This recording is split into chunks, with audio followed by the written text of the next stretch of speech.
ముగ్గురూరి శ్రీనివాసరావు గారు, ఝాన్సీరాణి గారు కనిష్ట కుమారుడు చిరంజీవి వంశీకృష్ణను,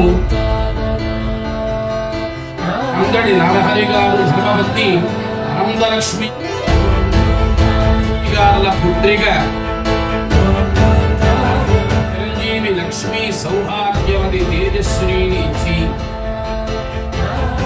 వివాహం చేయుటకు పెద్దలు దైవజ్ఞులచే నిర్ణయింపబడిన సుముహూర్త లగ్న పత్రిక.